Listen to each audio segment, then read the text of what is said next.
take and give, memberi, terus, karena pasti kau akan menerima. Apa yang kau beri kebaikan, kau akan menerima kebaikan daripada teman-temanmu, saudaramu, keluargamu, dan semua orang.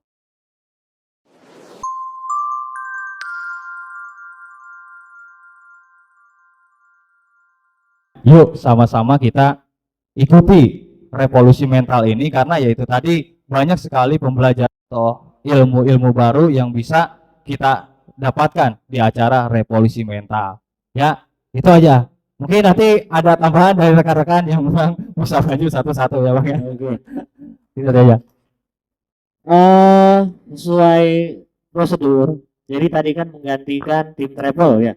Harusnya ketika koordinator tim travel yang maju, dia akan menunjuk salah satu dari timnya untuk maju ke depan. Ya kan? Nah, kalau tadi membantu tim travel, berarti diperkenankan buat Bapak Jaya untuk menunjuk salah satu dari tim travel untuk dipersilakan maju ke depan.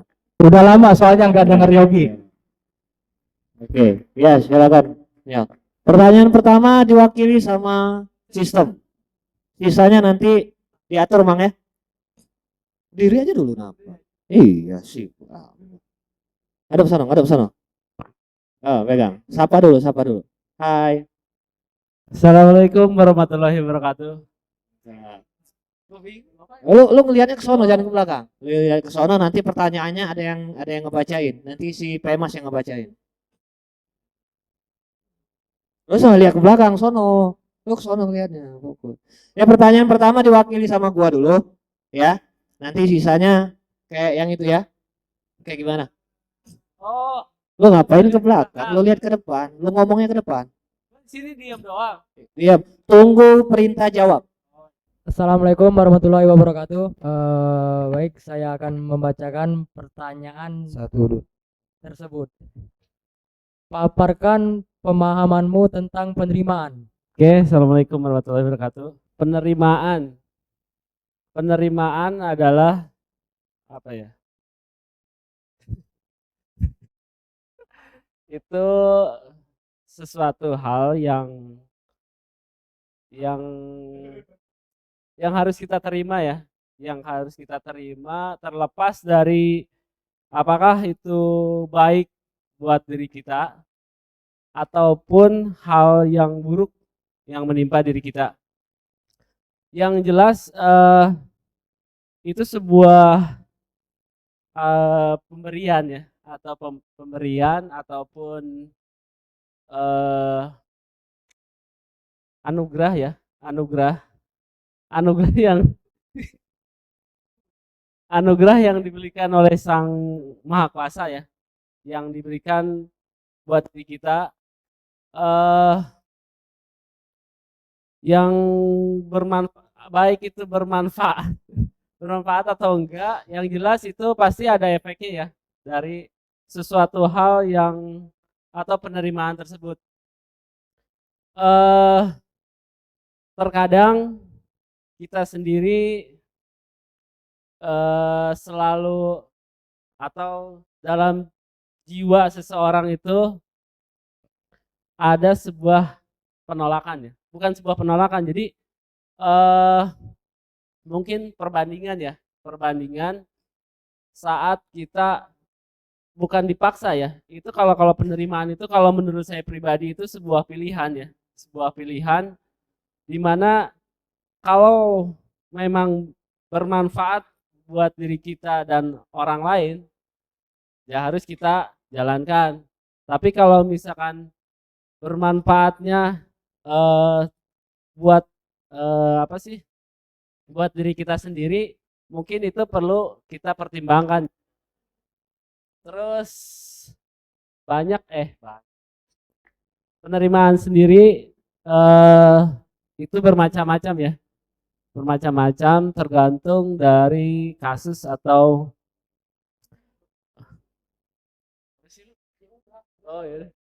tergantung dari kasus apa yang menimpa dan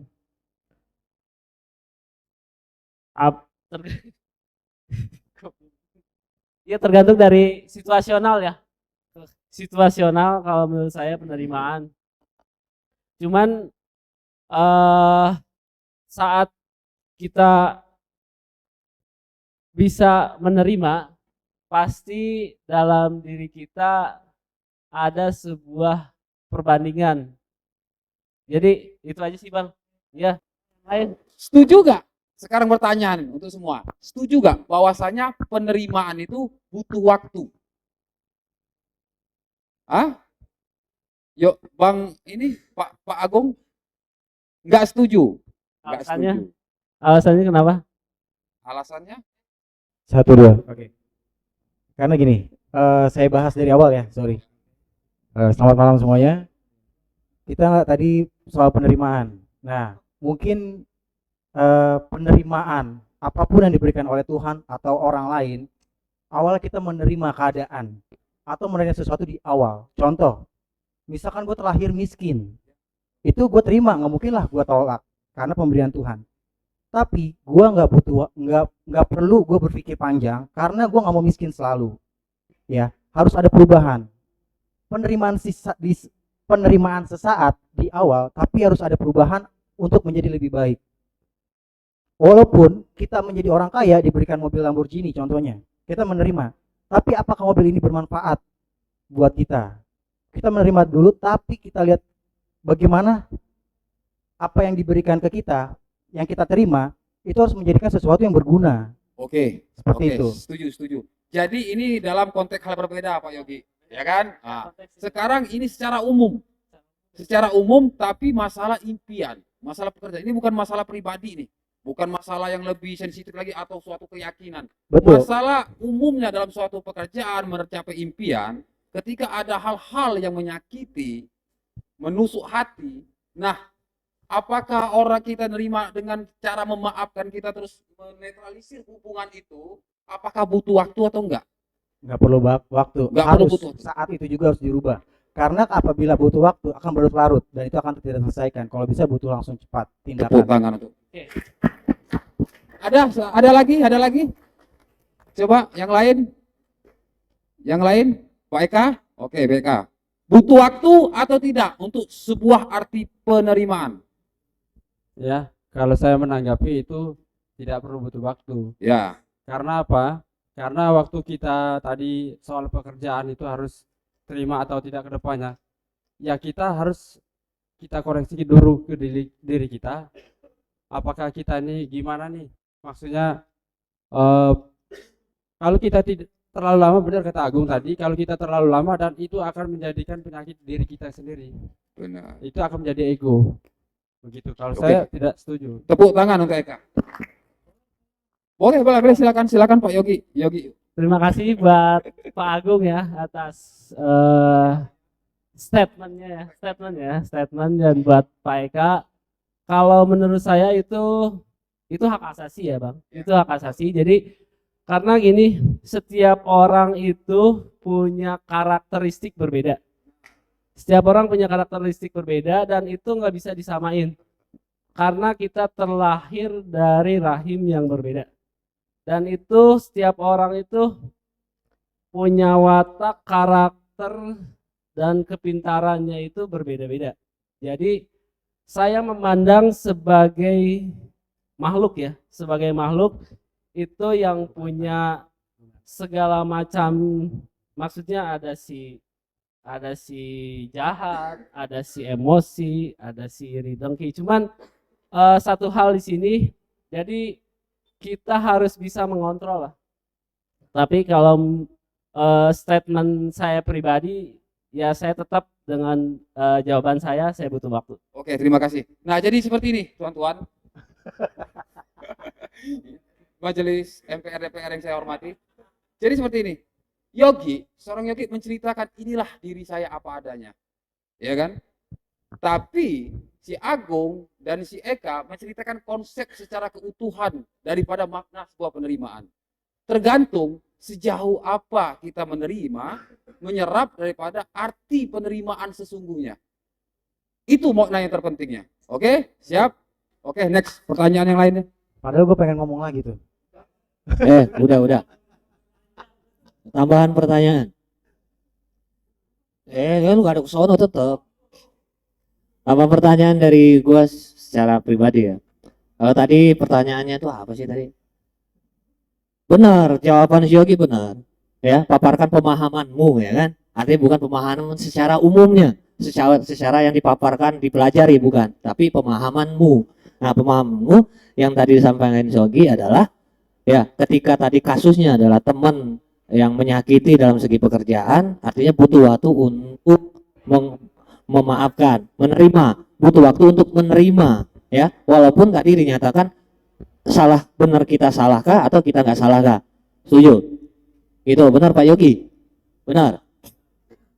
Ya, pada unsur penerimaan yang selama ini mungkin yang kita pelajari adalah apapun bentuk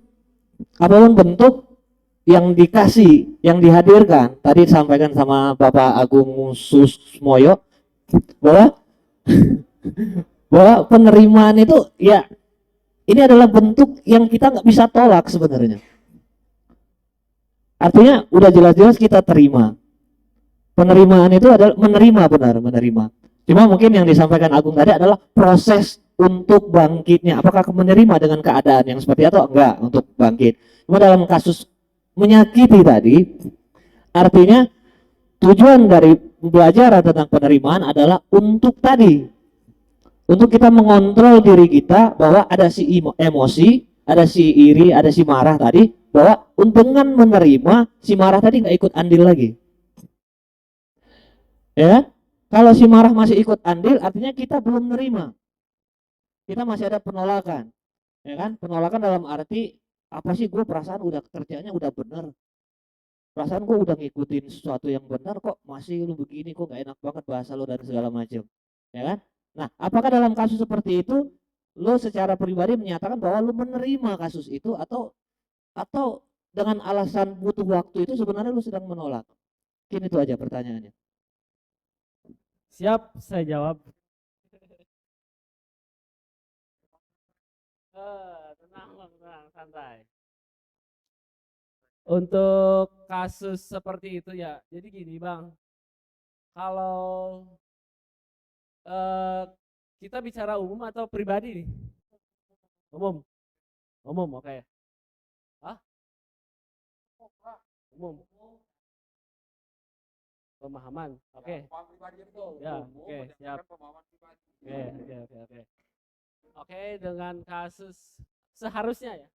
Kalau kita bicara seharusnya itu ya kita harus bisa nerima lah. Kita harus bisa nerima dengan, karena misalkan gini, contoh kasus orang itu nggak mungkin akan negur kalau kita nggak punya salah. Logikanya seperti itu. Kalau kita misalkan ditegur berarti kita masih ada kekurangan. Jadi intinya itu kita harus mawas diri. Artinya kalau misalkan kita masih ada kekurangan di mata mungkin teman atau atasan gitu ya kita harus nerima dan solusinya ya kita memperbaiki untuk kedepannya, next jangan sampai kejadian seperti itu lagi. Mungkin itu sih solusinya. Bismillahirrahmanirrahim. Senang nih kalau lihat Yogi maju lagi. Karena udah lama ngelihat, gak akan denger Yogi maju. Tapi alhamdulillah kata-katanya masih bisa teratur. Karena kita sempat dulu sharing, Yok, lo mah pinter, ngomongnya jago di depan.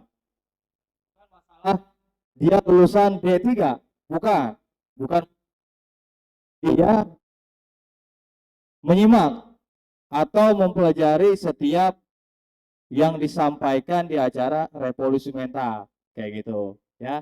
Namun ada adabnya juga, ada etikanya juga. Ketika dia menyampaikan sesuatu, dia terlebih harus berhati-hati karena belum tentu apa yang dia sampaikan belum tentu dia praktekkan. Seperti halnya di konsep penerimaan ini, dia pun terlebih harus berhati-hati dalam penyampaiannya karena yaitu tadi belum sepenuhnya mungkin dipraktekkan atau seperti apa.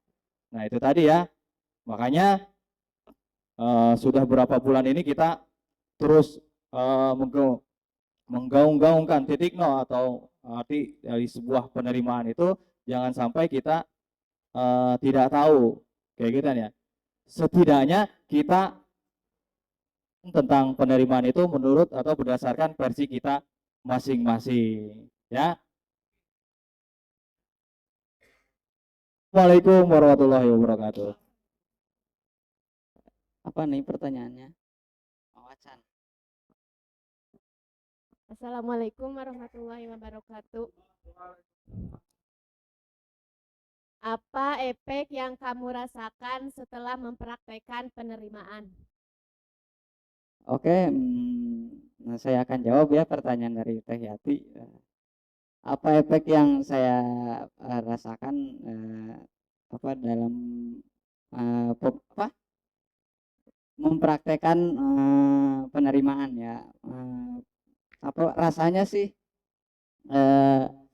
lega gitu ya, bisa apa ya, bisa berhasil gitu dalam mempraktekkan apa yang suka yang sering gitu dipaparkan di revolusi mental ini, dan ketemu jalan-jalannya bagaimana bagaimana prakteknya dan kepekaan kita lah, itu yang kepekaan itu yang diutamakan gitu kan. Misalnya gini, saya punya contoh ya. Misalnya bukan contoh sih, tapi ini kebetulan ya, kepekaan saya. Nah, malam kemarin tuh saya pas malam Senin tuh saya tuh lapar gitu kan, ya lapar. Saya habis kasih makan kucing, ya udah biar kucing aja yang makan ya kan. Nah, setelah itu saya nyuci. Nah, gimana ya, dalam gak tahu apa yang diisikan dalam hati gitu kan. Pas saya pas saya nyuci, kok di kantong celana ada itu ya, ada ya itu ada uang gitu kan, 14.000. Oh, alhamdulillah. Mungkin ini ya penerimaan, karena mana ya, saya merasakannya mungkin dengan kepekaan saya, oh berarti Allah mendengar gitu kan isi hati saya, bukan itu ya, mendengar dan melalui mencuci baju gitu kan. Nah, itu yang saya rasakan sih, alhamdulillah bahagianya, gak gak ada gak ada yang lain. Kenapa? Karena di sana saya keadaan sangat butuh makan, itu betul lapar, dan kebetulan ada sisa, mungkin ya sisa, gak tahu dari kapan, itu dari kantong celana ada sisa 14.000. Nah, saya di sana pakainya ke sana. Oh, mungkin ini gitulah dari berusaha untuk misalnya di saat kita gak punya uang, berusaha di malam itu juga nggak apa ya eh, berusaha tidak apa ya tidak mengeluh gitu kan. Nah, saya di sana sangat senang gitu kan. Gimana saya yang saya rasakan, oh mungkin ini namanya pemahaman di apa ya, tadi apa pertanyaannya? Oh ya, ya mungkin mungkin itu dari penerimaan itu sendiri sih. Nah, itu saja sih dari saya. Assalamualaikum warahmatullahi wabarakatuh. Oke, belum. Saudara Rija, Betul. apakah penerimaan menjadi satu alasan untuk sulit melakukan sebuah perubahan lebih baik? Oh, kalau Jawabannya yes atau no? no. No, oke. Apabila penerimaan tidak menjadi satu alasan untuk berubah menjadi lebih baik, sekarang masalah kinerja kita nih, ya kan? Adakah suatu pengalaman, suatu praktek yang mana di sebuah penerimaan dalam lingkup ruang kerja, Rija melakukan penerimaan itu dan mendapatkan sesuatu perubahan di dalam diri Rija? Pernah nggak? Pernah. Tolong diceritakan kayak mana lingkup tentang Ya, pekerjaan. lingkup ya. Mungkin ya, saya kalau di ruang kerja gimana? Karena mungkin pikirannya ke kerja mungkin kurang peka, tapi saya masih ngerasain gitu. Dimana saya harus menerima dan itu biar senang gitu. Intinya menerima, ingin menyenangkan diri sendiri gitu kan. Nah, saya menerima apa ya? Apa yang misalnya lagi apa ya? Eh, lagi banyak lagi sibuk ya. Nah, terus ada yang nyuruh ini, ada yang nyuruh itu, saya terima lah. Mungkin saya kerja harus harus apa ya? Harus apa? Loyalitas ya, saya bantu ini, bantu itu, dan saya juga harus tanya ini urgent atau tidak gitu kan. Nah, kalau urgent saya duluin, kalau enggak biar saya urusin pekerjaan utama saya. Nah, mungkin dari penerimaan itu saya bisa lah mengikis apa ya, ego bahwa saya mengubah, saya lagi sibuk gak mau diganggu ya. Jadi sekarang itu udah hilang gitu. Sekarang saya yang mau minta bantuan ya udah silahkan, saya terima dengan apa, sepenuh hati gitu kan. Sekarang Bapak Rija, Ya. Bapak Rija telah melakukan mempraktekkan sebuah penerimaan sehingga menimbulkan kelapangan dada nih, tenang, lapang gitu. Jadi nggak ada lagi unek-unek rasa terganggu atau seperti apa. Sekarang kita butuh waktu 3 menit, ya, waktu 3 menit untuk memotivasi, belajar untuk memotivasi tentang penerimaan. Jadi 3 menit dari sekarang mulai tentang penerimaan. Mungkin dari penerimaan saya sih masih belajar ya, mohon maaf bila ada salah kata atau apa ya. Stop, bentar ya, potong. Jadi ketika kita memberikan motivasi, ini adalah ajang, adalah wadah. Jangan kita bilang saya mau belajar, menurut saya jangan. Seakan-akan kita tuh udah profesional nih berdiri, kita mau belajar latihan. Kita bicarakan tentang motivasi itu. Kita kembangkan, kita paparkan penuh dengan keyakinan. Nah, sehingga orang tuh seperti apa sih supaya audiens ini percaya, yakin, dan kata-kata itu memang dikemas sangat luar biasa sehingga orang itu bisa menerima setiap pemikiran berbagai latar belakang manusianya. Nah, jadi harus percaya diri. Gak usah saya minta maaf, ini ajang kita latihan. Jadi Rija berdiri seakan-akan memang menjadi seorang motivator nih. Memang lagi ditunggu-tunggu nih, apa sih kata motivasi yang akan dikeluarkan. Ya, siap, 3 menit dimulai dari sekarang. Motivasi ya, untuk 3 menit ke depan. Nah, saya motivasi apa ya, mungkin dari perjalanan hidup saya bisa. Nah, bisa ya. Enggak. Jadi mungkin gini ya, saya dari kampung ke sini gimana ya, kalau kerja sih udah lama di sini, udah apa ya, udah lama ya lah, disebutnya udah lama ya, udah lama. Terus motivasinya bingung. Motivasi untuk kedepannya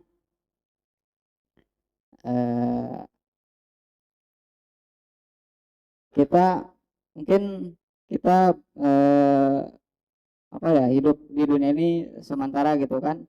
Nah, gimana untuk kata Bu Pika juga untuk hidup buat hari ini dan untuk esok di apa, di beda beda beda zaman gitu kan.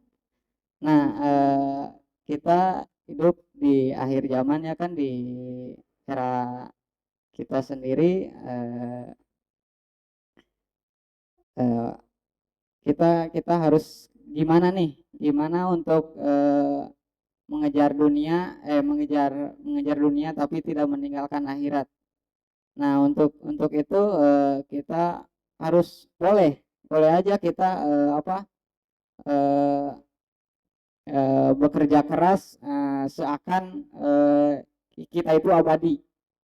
Tapi jangan lupa untuk ibadahnya, eh, untuk di akhirat nanti siapa kan kita nggak tahu ya, umur umur itu ditentukannya oleh Sang Maha Kuasa sendiri. Jadi eh, boleh mengejar dunia tapi jangan meninggalkan akhirat gitu kan.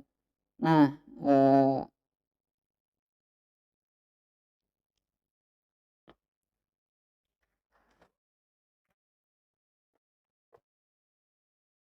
Oke ya. ya susah. Udah, itu aja. Udah sih. Ya. Nah, Salam. tapi belum 3 menit. Oh, ya nggak apa-apa. Dapat subsidi. Ya, mungkin segitu saja sih dari saya. Assalamualaikum warahmatullahi wabarakatuh. Salam warahmatullahi wabarakatuh. Apa lagi? Sedikit ya, sedikit ada. Sedikit. Jadi bahwasanya visi dan misi perusahaan ini, perusahaan adalah wadah. Yang mana kita di wadah ini untuk menggali potensi diri kita, mengejar impian kita masing-masing. Setiap impian itu butuhlah satu sosok kepribadian seorang pemimpin. Di sini kita uji, di sini kita belajar, di sini kita menggali potensi kita sedalam mungkin. Di sini kita menyentuh titik kesadaran kita. Dan dalam kepemimpinan, yang seperti kemarin yang setelah saya jelaskan, yang pertama itu dia punya 5 poin. Yang pertama adalah wawasan. Wawasan kita ini sejauh mungkin hal-hal apa yang mencakup daripada tujuan target impian kita, kita harus kepo. Kita harus pelajari. Itu wawasan. Yang kedua, skill. Skill ini keterampilan. Kita harus multi talent, kita harus banyak skill, banyak kemampuan. Sehingga di mana-mana pun kita akan dipandang orang lebih. Orang akan melihat, wah luar biasa anak ini. Dan skill ini akan mendongkrak suatu trust, kepercayaan bagi orang-orang lain. Jadi yang pertama wawasan, yang kedua skill, yang ketiga link jaringan. Perbanyak silaturahmi, perbanyak teman, perbanyak kawan, jaga hubungan baik. Ya kan? Take and give. Memberi, memberi terus, karena pasti kau akan menerima. Apa yang kau beri kebaikan, kau akan menerima kebaikan daripada teman-temanmu, saudaramu, keluargamu, dan semua orang. Jaringan. Semakin banyak jaringan, semakin baik. Yang keempat adalah komunikasi, public speakingnya, cara bicaranya, cara diskusinya, tataran bahasanya. Ini penting. Nah, ini yang mau kita latih. Bagaimana kita sama-sama punya wawasan, bagaimana kita punya skill, kemampuan di sini kita latih. Yang kedua lagi, bagaimana kita punya jaringan, pembinaan, sehingga apapun orang melakukan hal-hal yang tidak mengenakan hati kita, kita masih tetap lapang. Yang keempat, komunikasi. Yang kelima, strategi. Jadi, kita buka pola pikir kita. Setiap kejadian, setiap usaha, setiap kerja, gunakan otak kita untuk berpikir. Coba bayangkan, kalau hari-hari kita berpikir, ketemu kesulitan, kita bisa mencari solusinya. Seorang yang pintar, seorang yang profesor, bukan karena sekedar banyak belajar, tapi banyak berpikir. Makin banyak kesulitan, makin berpikir dia menemukan solusi, sehingga setiap solusi-solusi kesulitan itu berkumpul di otaknya menjadi suatu kepribadian dan suatu skill, kemampuan dalam otaknya itu bekerja. Terbiasa nih otak itu bekerja. Ketika gini berpikir, ketika gini berpikir, ketemu solusi. Ketika seperti apapun berpikir, sangat luar biasa. Nah, ini strategi. Strategi ini dia permainannya sangat, coba bayangkan, suatu perubahan dunia, kebijakan satu negara itu terlahir daripada sebuah strategi. Jadi kita nggak boleh monoton. Apalagi kita jadi pemimpin suatu perusahaan, kita harus berstrategi. Harus paham tuh poin-poinnya. Strategi seperti apa? Strategi menyelaraskan. Strategi memajukan. Strategi mengembangkan. Strategi membina. Dan strategi untuk mensejahterakan. Ini poin strateginya. Jadi 5 ini harus punya. Nah, jadi tujuan daripada perusahaan, bagaimana kita melatih nih. Kita buat seperti ini, kita bicara. Nggak usah ragu-ragu. Ini tempatnya, ini wadahnya. Kita mau ngomong, mau bicara, segala macam, nggak usah ragu-ragu. Jadi kalau di sini aja kita udah ragu-ragu, tidak muncul kepercayaan diri, bagaimana kita mau keluar? Ya kan? Orang luar nggak kenal kita. Banyak pertemuan hanya beberapa kali. Sementara yang kita udah bertahun-tahun, hari-hari jumpa, masih ragu-ragu, masih kurang percaya diri. Kita bicara. Oke, setuju? Oke, next. Bapak senior. Bismillahirrahmanirrahim. Assalamualaikum warahmatullahi wabarakatuh. Mungkin yang tadi disampaikan atau yang dipaparkan oleh Rija ya tentang apa sih efek setelah mempraktekkan sebuah penerimaan. Yang tadi mungkin yang telah dijelaskan, Rija sedang melatih kepekaannya, pasti bertanya-tanya juga mungkin apakah ini yang dimaksud dengan penerimaan, apakah ini yang dimaksud dengan saya sedang mempraktekkan penerimaan, mungkin seperti itu. Dari contohnya mungkin yang tadi disampaikan yaitu di dalam pekerjaannya di saat ada dari timnya ini memberikan salah satu pekerjaan, ini datang, itu datang, ini datang, ini datang, kayak gitu kan ya.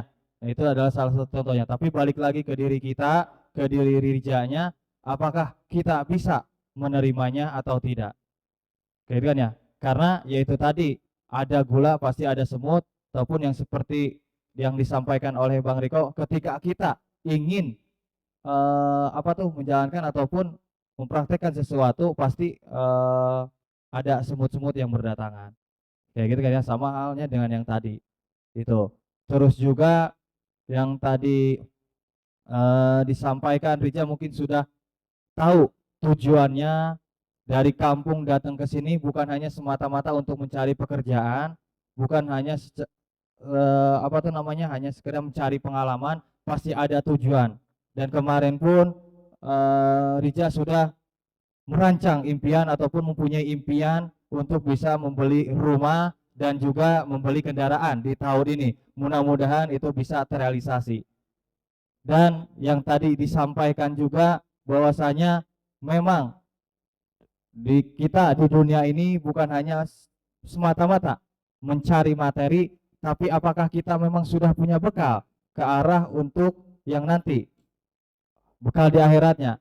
Karena itu tadi tujuan tertinggi manusia yaitu bisa bermanfaat bagi banyak orang atau manusia lainnya. Benar, dunia sementara, akhirat selama-lamanya. Jadi yaitu tadi terus kembangkan potensi diri Rija, jangan sampai ada hal-hal yang memang bisa membuat Rija ke arah yang kurang baik lagi. Jadi terus upgrade skillnya, upgrade penghasilannya, kembangkan dirinya, gali potensi diri terus ya. Itu aja mungkin tanggapan dari saya. Kurang lebihnya mohon maaf. Assalamualaikum warahmatullahi wabarakatuh.